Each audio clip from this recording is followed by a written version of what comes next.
Buongiorno a tutti signori, bentornati sul nostro canale, i signori di Napoli. Oggi in questo video vi do aggiornamenti importanti riguardo a un obiettivo di mercato ormai dichiarato da diverso tempo dal nostro Napoli, ovvero Zegrova. Infatti in questo video vi riportiamo le parole di un dell'intermediario che ha trattato il passaggio di Zegrova al Napoli lo scorso gennaio, ma anche la scorsa estate, e vi rilasciamo un retroscena che riguarda la panchina del Napoli. Detto questo, signori, prima di continuare vi ricordo di iscrivervi sul nostro canale, di attivare la campanella delle notifiche e se vi va vi potete abbonare per diventare i veri protagonisti della nostra redazione. Allora, iniziamo signori. Abbiamo in questo video veramente una esclusiva per voi direttamente dall'intermediario che ha curato gli interessi di Zegrova per quanto riguardava, no, il suo ipotetico passaggio a Napoli. A Stile TV, nel corso della trasmissione Salite sulla giostra, è intervenuto Serxio Mezzi, intermediario di Edon Zegrova, dichiarando, diciamo, fornendoci una dichiarazione molto ma molto interessante. Vediamo le parole di Serxio Mezzi. Allora, Zegrova al Napoli. Noi abbiamo avuto già un contatto questa estate col Napoli, avevano stabilito un accordo tra gentiluomini, poi il Napoli ha messo in parcheggio il ragazzo e alla fine Kvaratskhelia non è andato al Paris Saint-Germain e Zegrova è tornato a giocare.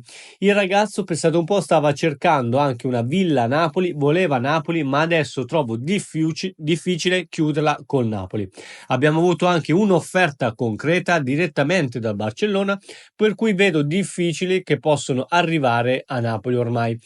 Poi ancora continua l'intermediario. Trattativa difficile ma ancora aperta. Il Napoli deve risolvere prima i problemi all'interno della società. Attenzione perché vi sto per riportare un'indiscrezione veramente interessante.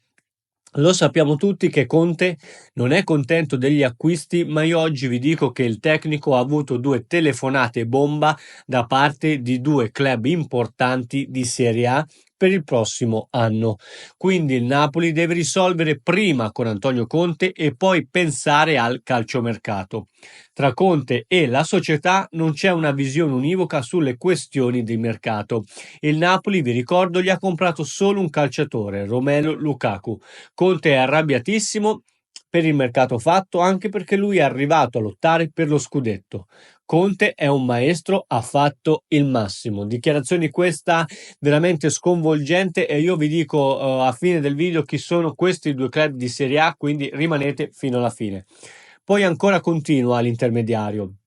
Zegrova è stato richiesto da Antonio Conte, ma il ragazzo ora non deve più dimostrare il suo valore, non gli serve più il trampolino di lancio.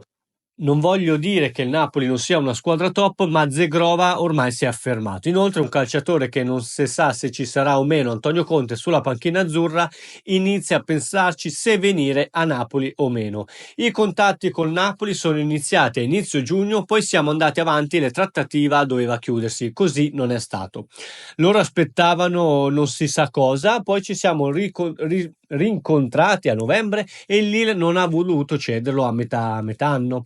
Zegrova si è anche un po' arrabbiato, non era più sicuro di andare a Napoli a gennaio perché la stessa società prima diceva di sì e poi cambiava idea. Quindi signori, uno Zegrova che secondo me è ormai definitivamente saltato, ma attenzione perché l'indiscrezione clamorosa è questa che riguarda appunto la nostra panchina, come vi dicevo all'inizio del video.